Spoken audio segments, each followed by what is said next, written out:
Hello everyone, welcome to the 2004 NFL Draft. Here we are after the free agency period, looking into how the teams are going to build with these new draft prospects. Our top 5 picks are the Atlanta Falcons, Detroit Lions, Cleveland Browns, Jacksonville Jaguars, and the Washington team. We'll go ahead and get started with the first overall pick.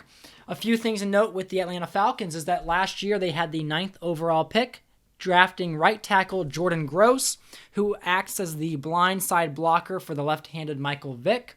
They also have Bethel Johnson, Kelly Washington, their second and third round picks last year, Robert Mathis, Shanley, the linebacker, and Ernest Graham, the 7th round pick, who did a fair job of stepping in when both Warwick Dunn and TJ Duckett were injured. So with this pick, they did not need one of the main quarterbacks like Eli Manning, Rivers, Roethlisberger, with Michael Vick as their quarterback. They also, I don't feel, needed the left tackle. I don't think you would spend back-to-back picks on a right tackle than a left tackle in the top 10. So I decided with their pick to give them the best explosive option is wide receiver Larry Fitzgerald out of Pittsburgh. And I thought this was just the right pick for the Atlanta Falcons. This gives Michael Vick a potential Hall of Fame receiver to throw to, in addition to the Kelly Washington, Bethel Johnson, Brian Finneran, Alge Crumpler at tight end. So the first overall pick in this draft ends up being Larry Fitzgerald.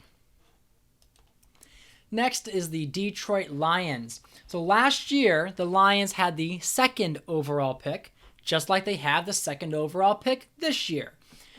Last year, they went with Charles Rogers with the 2nd overall pick. And unlike in real life, he has been more explosive in my league than in real life.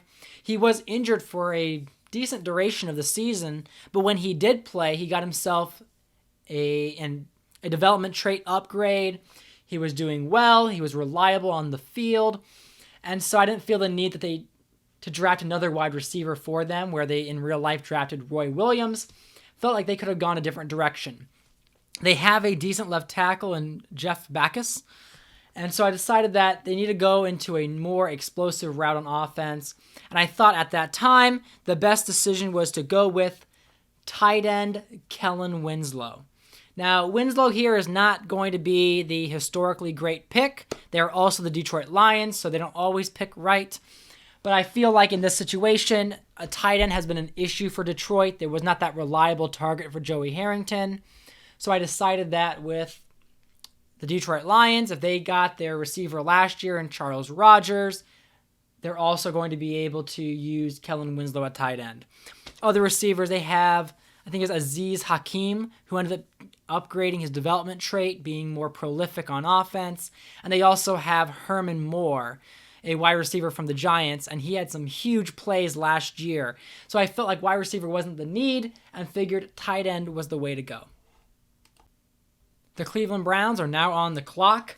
Cleveland also having a very difficult year. Now, before the free agency period, I had the Browns projected to take a quarterback. I was going to rule that Eli Manning would have pulled the San Diego Chargers thing on the Browns, saying, I will not play for you. I could not see Eli Manning as a Brown, being a Browns fan myself. So that pick was going to end up being Phillip Rivers. That was the main goal with that 3rd overall pick, knowing that Atlanta and Detroit were not going to go with a quarterback. But during the free agency period, the Cleveland Browns ended up signing Kerry Collins, the quarterback from the New York Giants. So with that change in the team's trajectory, a quarterback was not going to be the pick here. Last year, they went with the center, Jeff Fain, Nate Burleson at wide receiver, Dockery at left guard, and I didn't see them taking the O-line in this pick. So the pick ended up being, little drum roll, the free safety, Shawn Taylor. I felt this was a great pick for them. I think, one, because Shawn Taylor was a solid player, but also because both safeties for the Cleveland Browns are awful. The best rated safety on the Cleveland Browns was a 55 overall. So I figured making one of their greatest weaknesses into a great strength was the goal of this pick, and Shawn Taylor does that for the Cleveland Browns. Next up, we have the Jacksonville Jaguars picking 4th overall. Now, David Garrard has proven to be a solid quarterback, coming up with some great plays for them.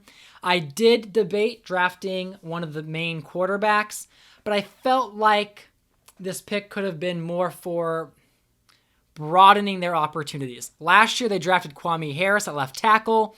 We'll see if he pans out or if he just is a decent placeholder. They drafted Sean Thompson at linebacker, but one of the main picks they got was Tyrone Calico, the wide receiver. And they lost their wide receiver, Justin Smith, to the Philadelphia Eagles. With all that in mind, I wanted to make sure that David Garrard had some more weapons. So with the 4th overall pick, the Jackson Jaguars select Roy Williams. Now, this way, the Jaguars now have a solid wide receiver, number 1, to pair up with the speedy Calico, and Calico has about 95 speed. So you have the burner with Calico, then you have the reliable number 1 red zone target in Roy Williams. I look forward to seeing how this works with the Jacksonville Jaguars. Next on the clock is the Washington team. Washington had a decent first year, with the exception that their first overall pick, Patrick Ramsey at quarterback, was injured for most of it. So we had Shane Matthews playing that year for the majority of that year, leading them to a mediocre season. But when Patrick Ramsey came in, he brought them to an 8-8 record, where they picked 18th. There they drafted William Joseph in the 3rd round, Visanthe Shianko, and they were trying to develop some pieces. This last season, the 2003-2004 season, the Washington team was very complacent, very weak.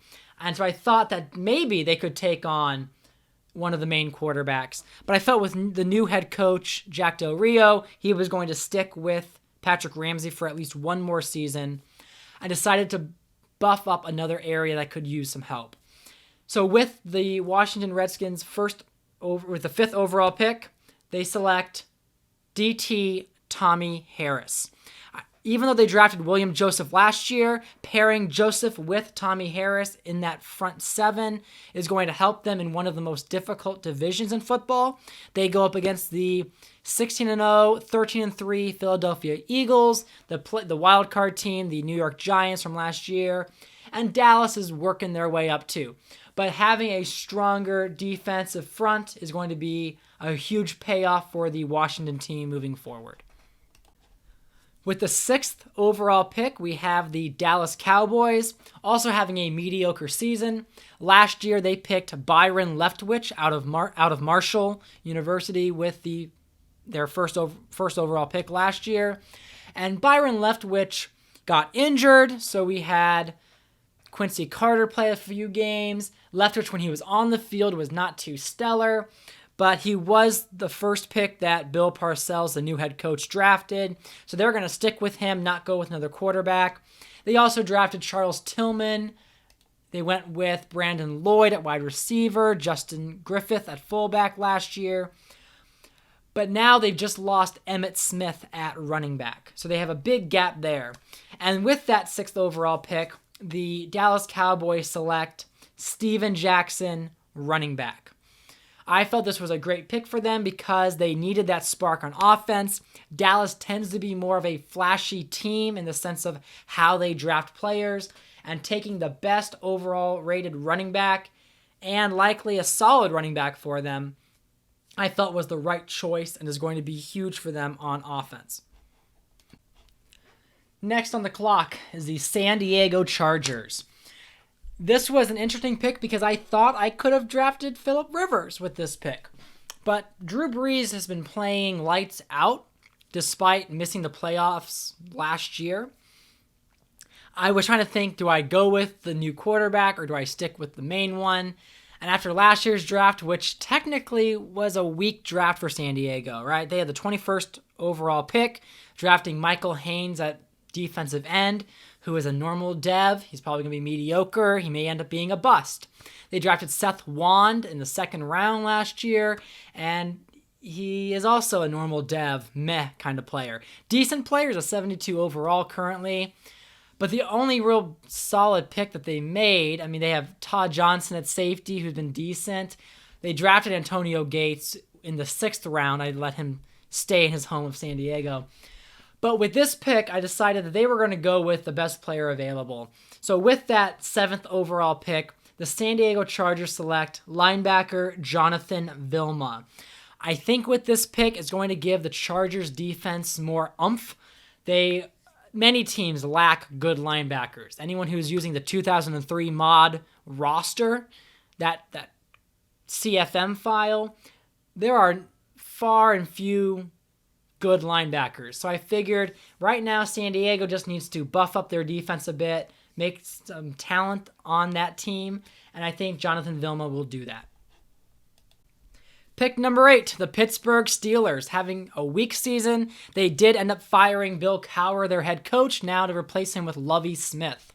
So right now, they have been struggling with quarterback the past 2 seasons. Cordell Stewart, Tommy Maddox, Jake Plummer, all of them failed to win games.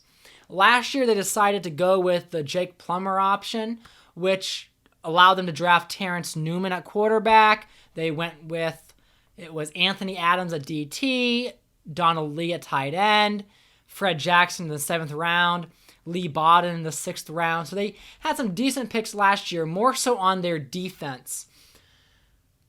And I won't drag this out any longer. With the 8th overall pick, the Pittsburgh Steelers select Ben Roethlisberger.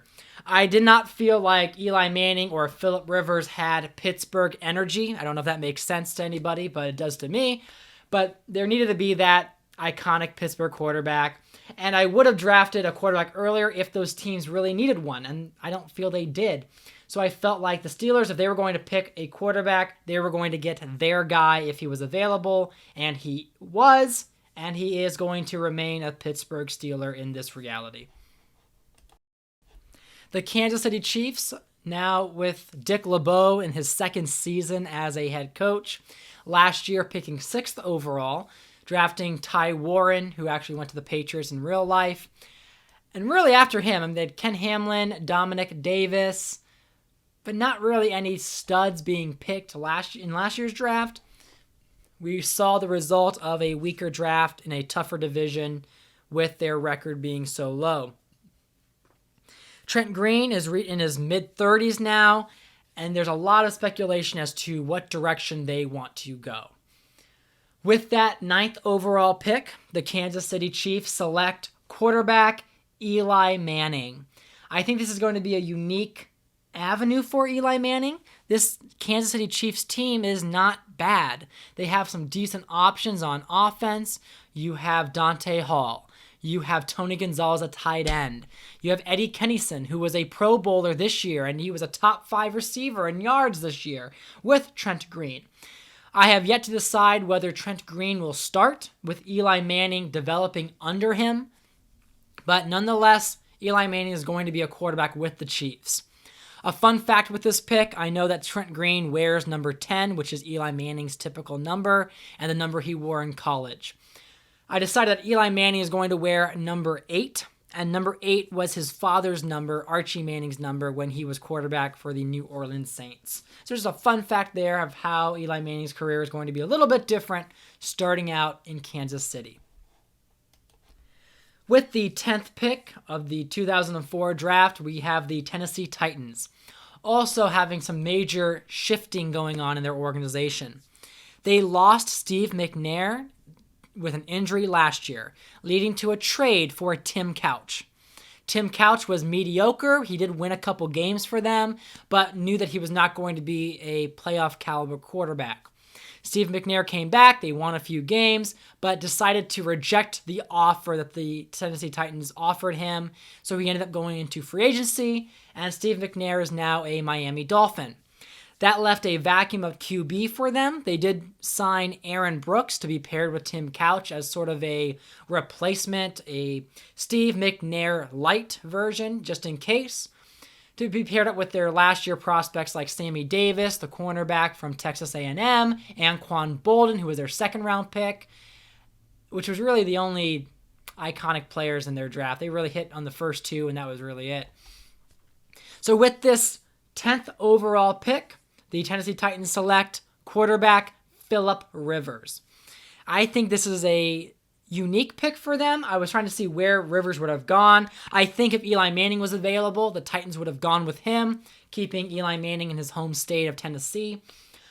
But with Manning and Roethlisberger off the board, I think Rivers is a decent replacement there in the Tennessee Titans.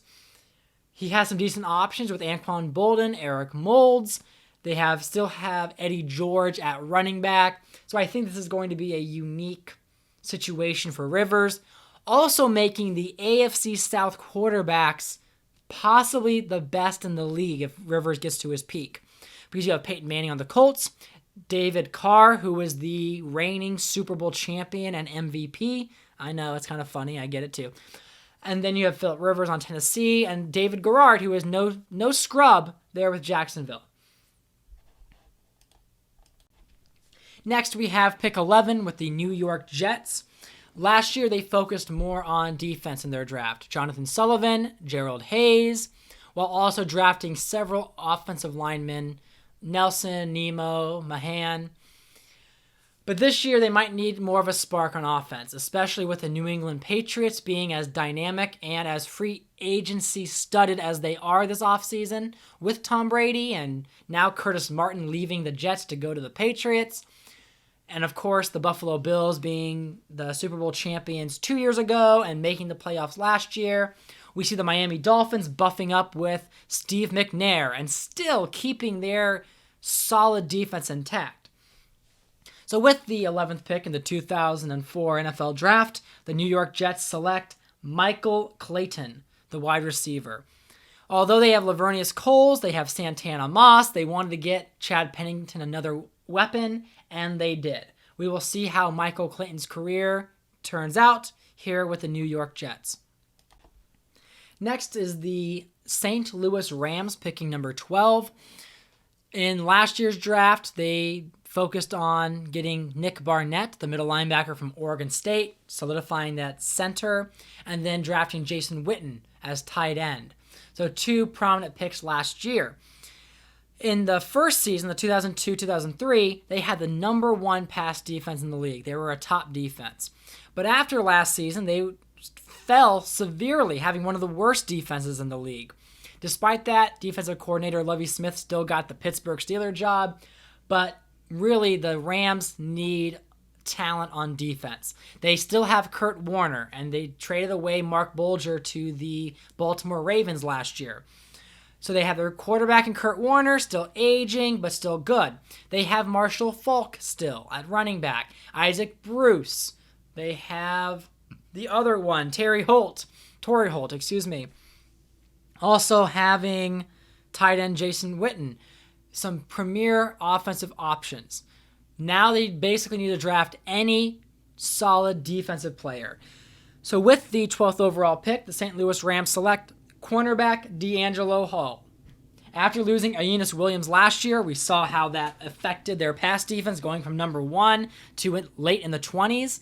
And so they are now able to replace him with a solid cornerback, solid defensive back to compete in that NFC West division.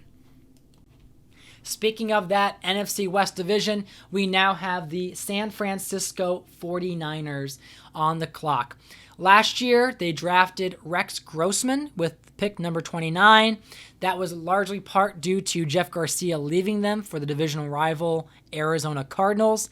They did sign Brad Johnson, who was the quarterback of the Tampa Bay Buccaneers. Johnson started the first 2/3 of the season before Rex Grossman took over. Rex Grossman will be the starter heading into this year with Brad Johnson as sort of the backup for them. But other than that, their draft last year was not too impressive with who they ended up acquiring. They do have Terrell Owens, who is a premier target for Rex Grossman, and they have Ty Streets. But we'll see what they go in regard to whether they bulk up their defense or go offense. So with that 13th overall pick, the 49ers select wide receiver Reggie Williams. I feel like they needed to get another spark plug on offense, someone that could be a reliable number 2 target next to Terrell Owens. I did not want to really extend Ty Streets' contract in the future, seeing as he's more of a solid number 3 wide receiver, probably. So I wanted to get a receiver that would take on that role. Now, Reggie Williams is a normal dev. He wasn't the receiver that people thought he was going to be. But if you're picking in the terms of what was at the time of 2004, Reggie Williams looked like a very hot option for any team. Next up, the Cincinnati Bengals. Last year had the number 1 overall pick, taking Carson Palmer, drafting Rashean Mathis. And both of those 2 players ended up being the AFC Rookie of the Year on offense and defense. So apparently the Bengals front office is doing a great job of rebuilding this team. Now, they do have decent options on offense. They have certain studs on defense like Mathis, and we look at Justin Smith on the defensive line. So we will see where they go on in this draft with their 14th overall pick. And with that pick, the Cincinnati Bengals select defensive end Will Smith. One of the motivating factors of this pick was that Will Smith comes from the Ohio State University. So I thought keeping him in the state with the Cincinnati Bengals was a unique aspect of keeping Will Smith in the state. Pairing him up with Justin Smith, I think will become a very deadly combination in the AFC North.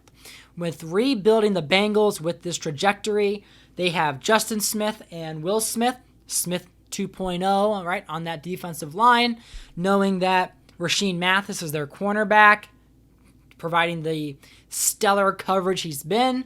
And I think their defense is going to have a nasty combination coming up this year, especially taking on what right now is the weakest division in football, as the Bengals were one win away from potentially tying the Baltimore Ravens and being in the playoffs themselves.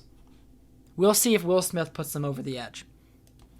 Chicago Bears taking on the 15th overall pick.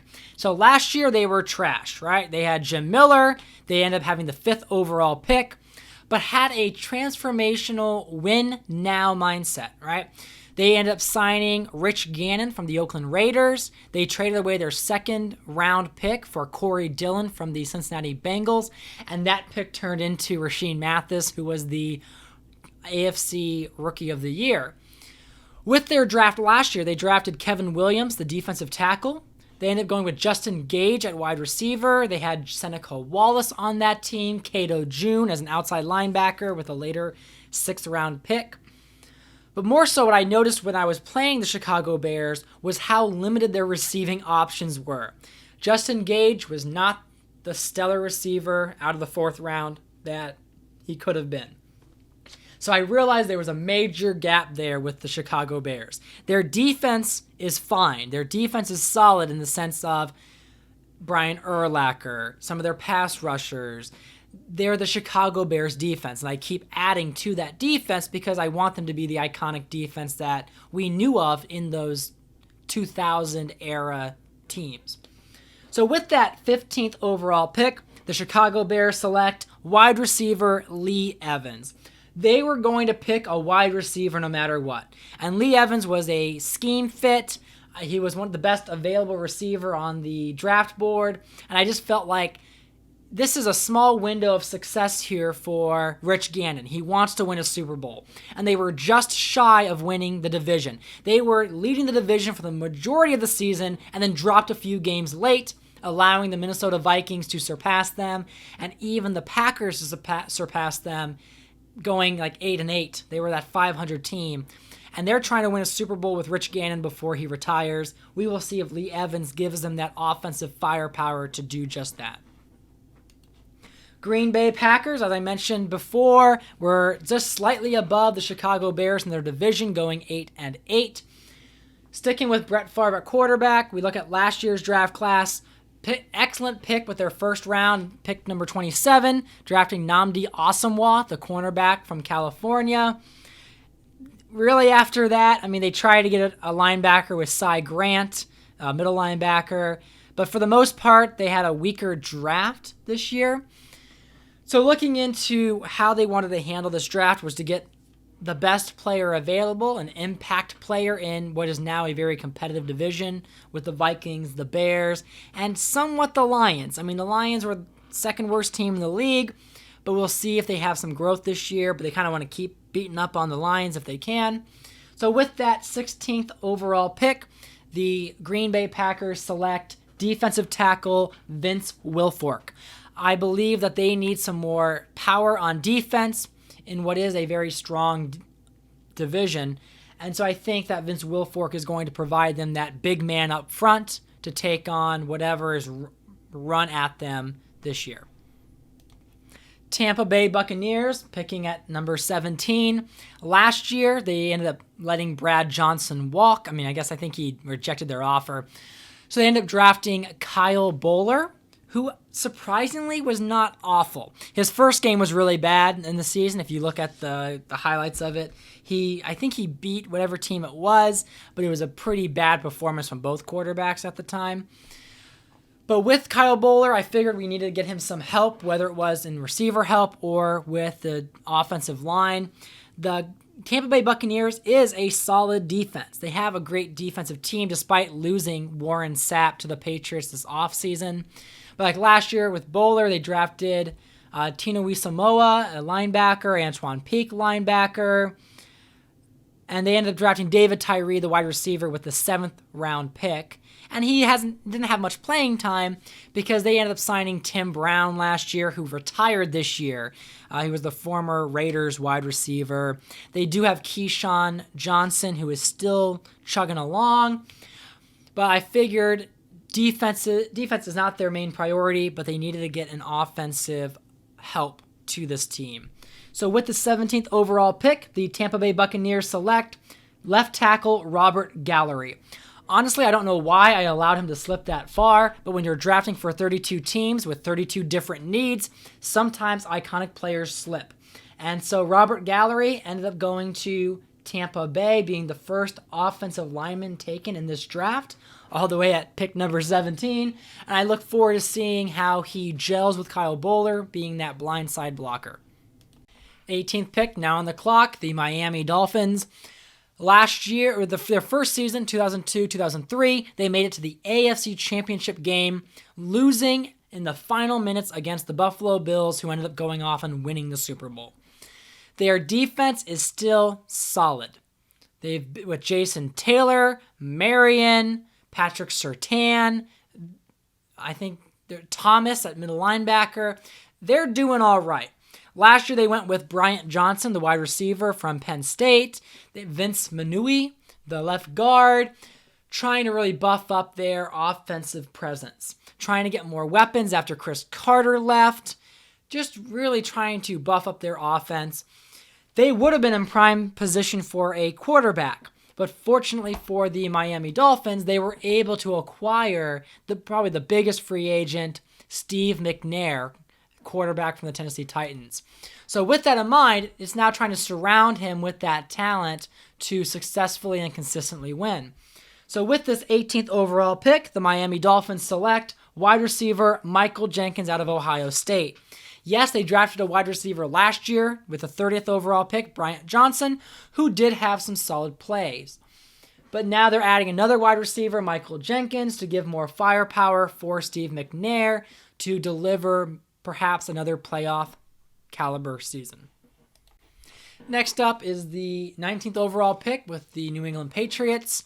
They were a tiebreaker away from the playoffs last year, losing the tiebreaker to the Buffalo Bills, both going 9-7 with their record. So their first season, the Patriots went 7-9, struggled on defense. Tom Brady was still stellar. He was the number 2 passer that year. He was the number 1 passer this past season. Last year, they went with Andre Woolfolk. There we go. The cornerback out of Oklahoma, who was a normal dev cornerback, but hoping that he could be more than that. And he was decent with the Patriots. They also drafted, it was E.J. Henderson, middle linebacker from Maryland, as they were trying to buff up that defense. They have consistently failed to get a decent running back these past 2 years. Trying to draft Musa Smith, trading for the running back from Washington, Stephen Davis, and all of that just missing on a decent running game. If you saw in the last video, the Patriots have really buffed up their team, getting Curtis Martin, getting Plaxico Burress, Bernard Pollard, Warren Sapp, Champ Bailey. So the Patriots really picked up a lot of steam here, and so now they're looking at surrounding that team with best players available. They don't need quarterback as much. They don't need some of these other positions. So with that 19th overall pick, the New England Patriots select linebacker Carlos Dansby. I said before, linebackers are far and few between with talent. So therefore, drafting another linebacker adds more depth to this New England defense team. Arizona Cardinals picking number 20 here in the 2004 draft. First year, they had a terrible season with Jake Plummer, with Josh McCown trying to jockey their way at the starting quarterback. They were able to acquire 49ers Jeff Garcia last year, and with that small change, they went from being a bottom feeder team to the 9th seed in the NFC, so they missed the playoffs by one seed. They drafted Andre Johnson, wide receiver, with a 3rd overall pick last year. They also went with Eugene Wilson, the free safety, Corey Redding at left end, really adding some talent to that weaker team. Now with this pick, the Arizona Cardinals select defensive tackle Marcus Tubbs. Again, when you are that playoff team, sometimes you have lesser needs, and so you're trying to buff up some holes or add some more depth in certain positions, and that's where Marcus Tubbs fits that spot to help the Arizona Cardinals in a very difficult division.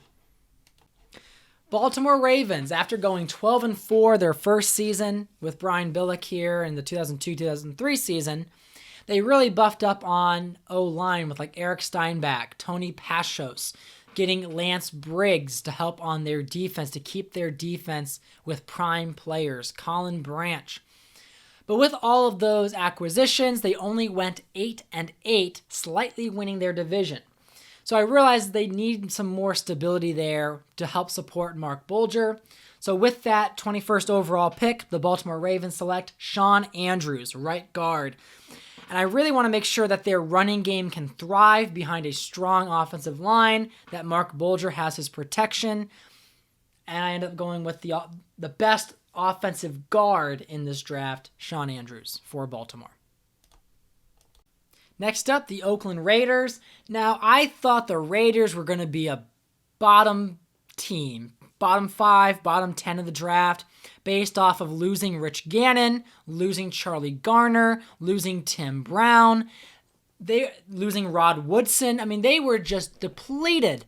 And so despite losing all of that, the Raiders turned it around with Marquise Tuiasosopo taking on that quarterback lead, leading them to a playoff berth. They were knocked out in the first round of the playoffs, but they still made it. Last year they drafted Willis McGahee because I knew that losing Rich Gannon, they needed some form of team identity. And without having a solid quarterback or unsure about Tuiasosopo, I want to make sure they could be a running team.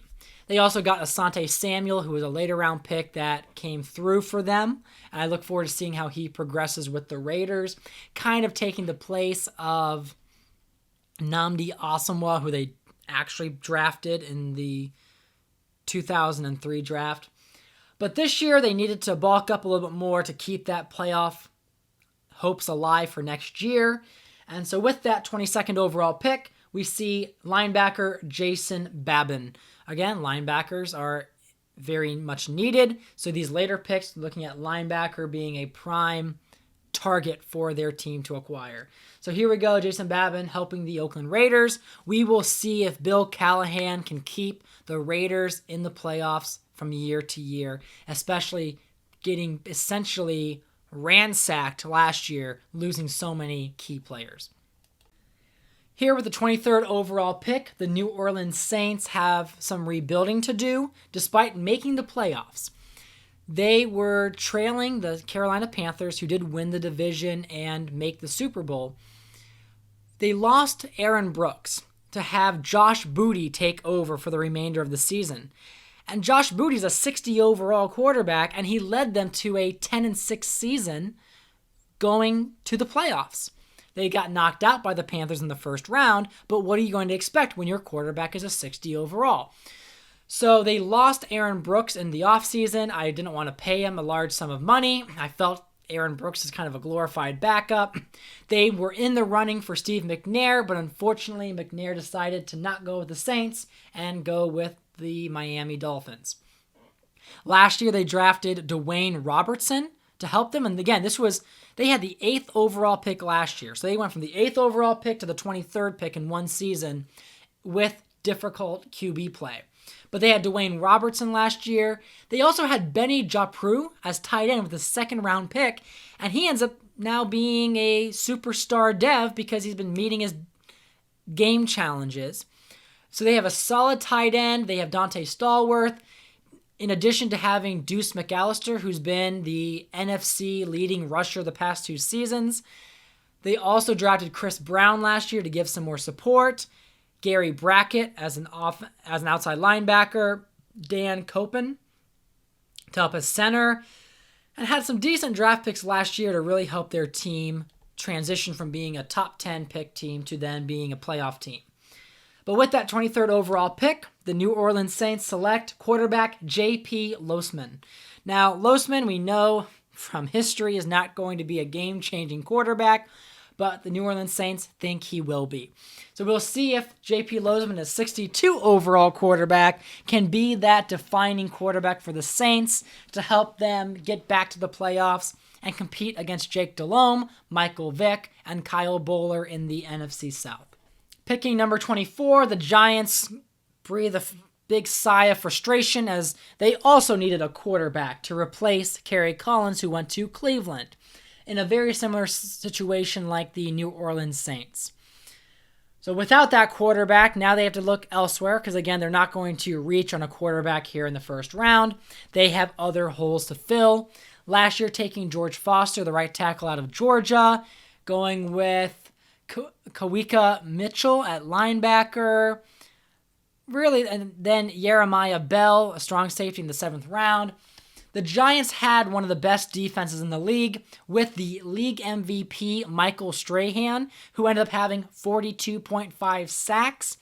I know, not realistic, but when you play on all Madden, they're going to get you. And Michael Strahan is the best sacker of, I guess, all time in my NFL history. But I know that we want to keep the Giants' defense also solid, especially with no real quarterback option available. With that 24th overall pick, the Giants select cornerback Chris Gamble. So cornerbacks take some time to develop, and I think on this Giants team, Chris Gamble is the best option for them, one of the better players available at this pick. Next up, picking at number 25, was the Super Bowl champions 2 seasons ago, the Buffalo Bills, coached by Greg Williams. They went 9-7 this past year, and unfortunately got knocked out in the divisional round of the playoffs against the Denver Broncos, who then lost to the Super Bowl champions, the Houston Texans. Last year, the Bills drafted Osi Umenyiora, the right end out of Troy. They ended up going with a lot of misses. I mean, Joe Odom, Khalid Abdullah, Montre Holland, probably one of the better picks, Dave Ragone. So they really missed aside from Osi Umenyiora. So this year they're trying to figure out how do they want to go about this next step. We'll see with the 25th overall pick, the Buffalo Bills select tight end Ben Watson. So Ben Watson originally went to the New England Patriots in real life. The Buffalo Bills do have Jay Reimersma, who was the Super Bowl MVP in 2003, so the last Super Bowl. But again, Reimersma is now, I think he's 32, 33 years old, so I figured they could use another kind of replacement for him. I always love using my tight ends, so Ben Watson is going to give the Buffalo Bills a great receiving option coming in from as a tight end. Picking now at pick number 26 was the 13-3 Philadelphia Eagles. Last year they lost 2 years ago they lost in the Super Bowl against the Buffalo Bills, and then failed to come away with a victory over the Carolina Panthers, who did end up going to the Super Bowl. Last year, they ended up going with Jerome McDougal, a right end, Kevin Curtis, Sean McDonald, both wide receivers. I believe it was Terrence McGee. And then they ended up going with Jamal Jackson at center, who was a 6th-round pick. Likely going to get some playing time this year.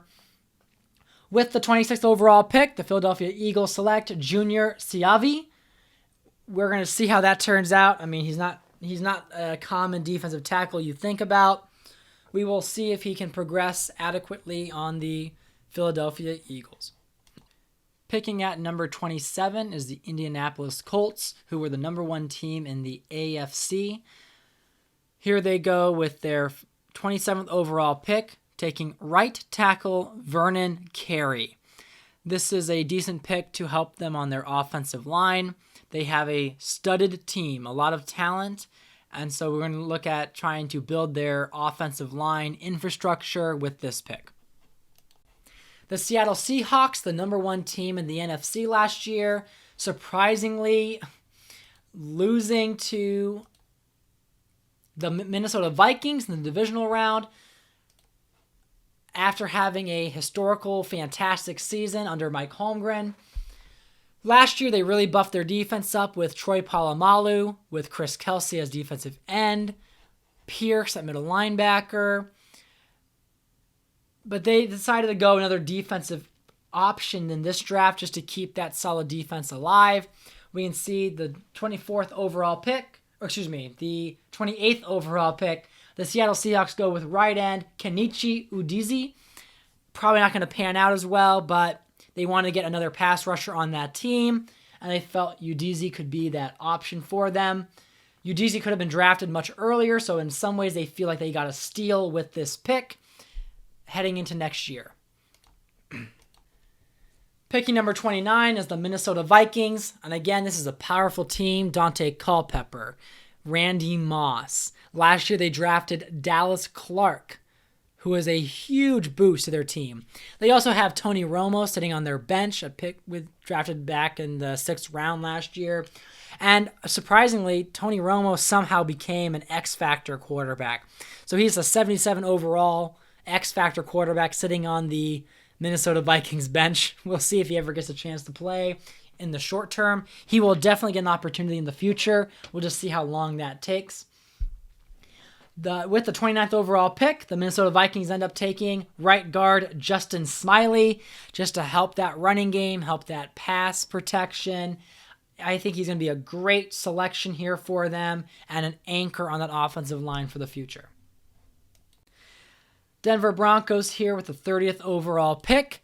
This was a team that was 7-0. They were the leading team in the AFC, ended up being the second place team in the AFC just behind the Indianapolis Colts. Last year taking Marcus Trufant, cornerback from Washington State.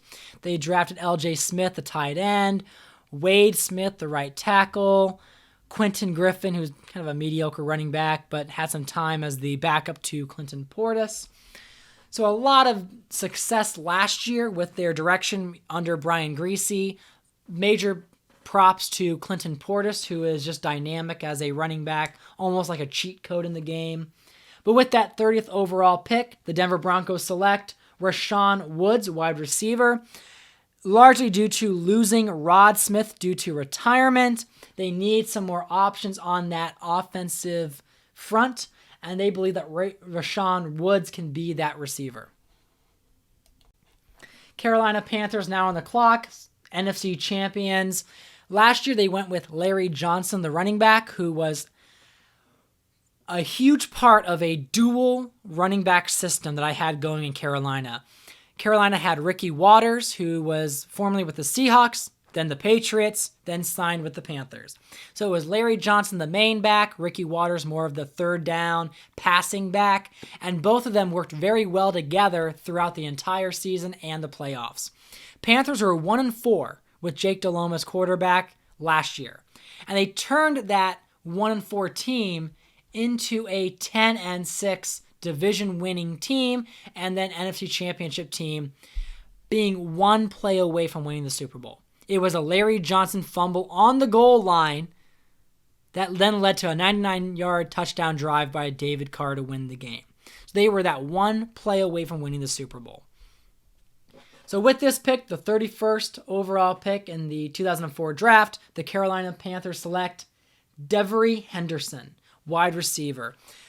Steve Smith was injured for the Super Bowl, and that was a huge loss during that Super Bowl game. I mean, you're losing your number one wide receiver going up against arguably the best conference team from the other side. So they wanted to get another receiver in there, again with Muhsin Muhammad. So it's Steve Smith, Muhsin Muhammad, now Devery Henderson. And we're going to see how that team progresses with some more firepower for Jake Delhomme. Super Bowl champions, Houston Texans, picking number 32.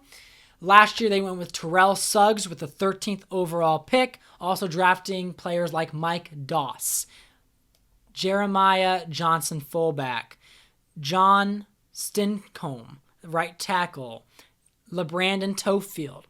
So some decent options there. Main one there was Terrell Suggs, providing a much more powerful punch on the Houston Texans defense, something they desperately needed if they wanted to take on and overcome the Indianapolis Colts in that division.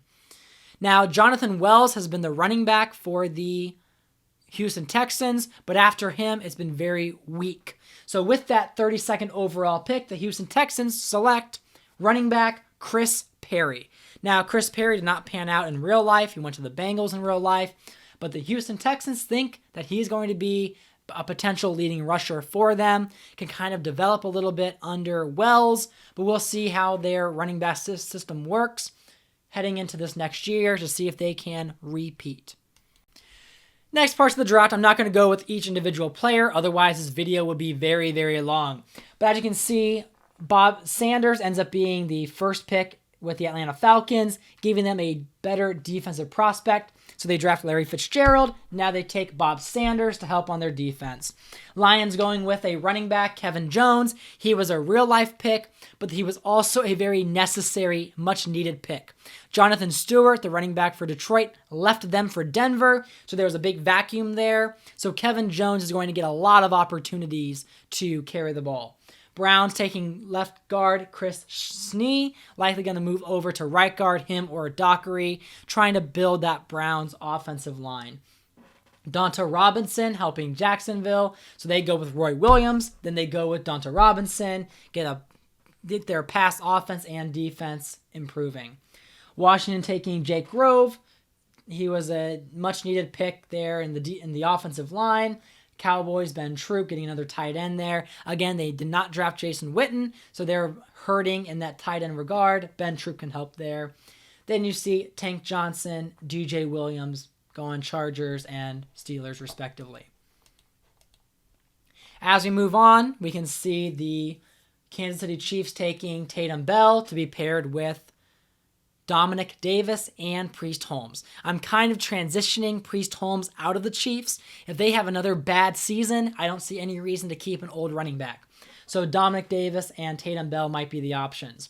Tight ends, Chris Cooley going to the Titans. Big upgrade there. Going to give Phillip Rivers, Aaron Brooks, Tim Couch, any of them, a great option.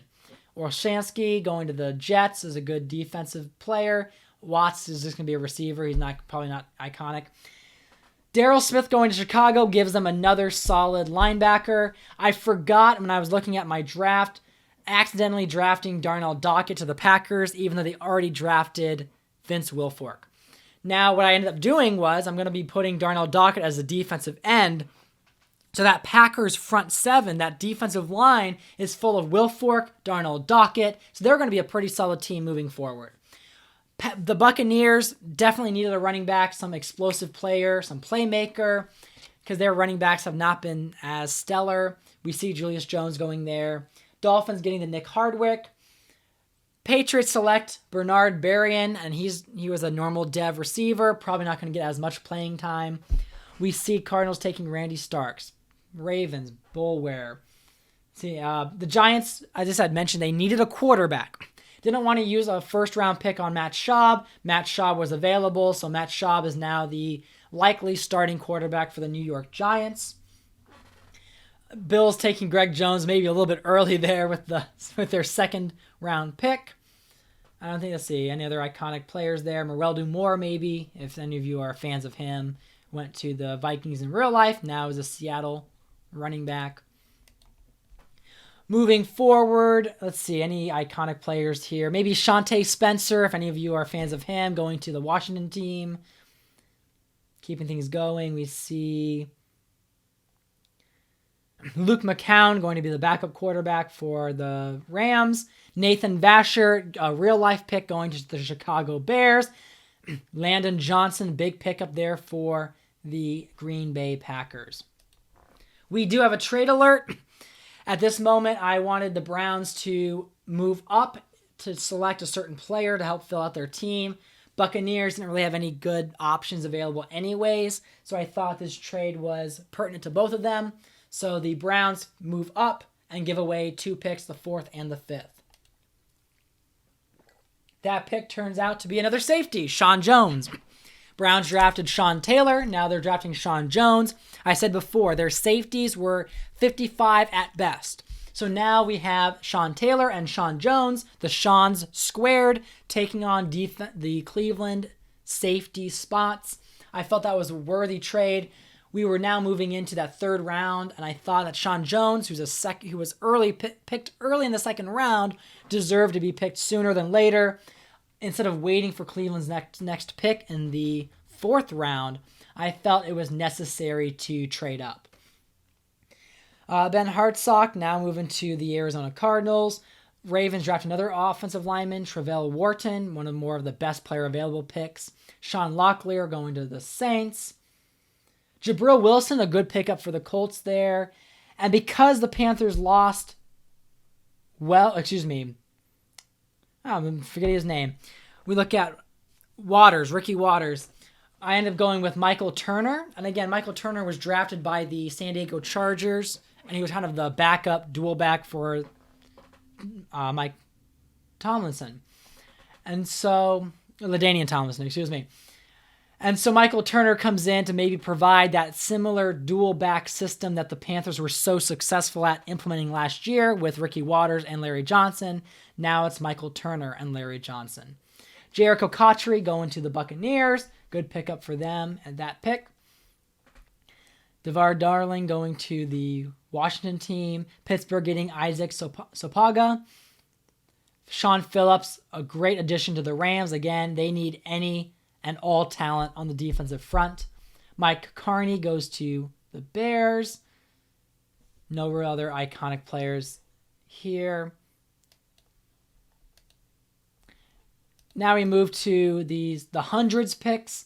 We see Stacey Andrews going to Buffalo. Jared Allen was there, and the Vikings snagged him. So Jared Allen stays with his original team, the Vikings. Jake Scott going to Houston, big plus there. Needed a backup quarterback for Michael Vick, so Josh Harris, the mobile quarterback, goes to Atlanta. Shane Olivia going to Cleveland is another great offensive line addition. They ended up getting Chris Snee. Now they got Shane Olivia, and he might very well get the start over Ryan Tucker. Antonio Smith also going to the St. Louis Rams. Another good addition for that defense. Moving on, we see Vontae Leach going to the Packers. We see Demario Williams going to Washington. Jared Lorenzen backing up Baltimore. Moving forward, Jeremy Kane, Seattle. Craig Terrell going to the Broncos. Robert Gathers going to Houston. Going to fly through this a little bit faster. Let's see. Tight end Michael Gaines going to Cleveland. Ryan Leja going to the Washington team. That's huge. Big addition there. Scott Wells going to Tennessee. Andy Lee staying with the 49ers. A real pick there. Nathan Jones, cornerback for the Buccaneers. Mike Adams going to the Dolphins. Jason Peters, a late round pick for New England. They needed some talent there, and they had an opening, and I thought, let's give the Patriots a good left tackle. Odds are Jason Peters will move to right tackle because the Patriots already do have a solid left tackle. Patrick Creighton going to the Arizona Cardinals, going to provide some more assistance there. Then we look at the 60s. We got Malcolm Floyd going to the Baltimore Ravens. Wes Welker going to the Indianapolis Colts. Clarence Moore going to Seattle. So some big receivers going there, the first two mainly. Let's see, anything else? Willie Parker goes to the Texans. Yes, they drafted Chris Perry, but they're also getting Willie Parker. So Willie Parker's going to be the one that will likely progress better than Perry, but we'll see how the season goes with injuries and other opportunities for him to play. Eric Coleman going to Washington. Brandon Schiller, linebacker for the Jaguars. Amon Gordon going to Pittsburgh. Now moving to the 80s, Tyson Clabo. And then Eugene Amano. I didn't remember who he was, but apparently he has a hidden dev trait. So Cleveland got another good O-lineman. I was just trying to fill out their roster. Sean McHugh going to the 49ers. Josh Scobie, kicker for the Rams. Moving around here. Corey Williams. I don't know how he slipped, but Corey Williams ends up going to the Indianapolis Colts. And now we move to the last four picks. Mr. Irrelevant being P.K. Sam. Well, thank you for watching this long video of the NFL draft here in 2004. I hope you enjoyed the commentary and reasons for some of these picks. I am looking forward to seeing how this season plays out as we head into the third full year of playing the 32-team franchise all offense.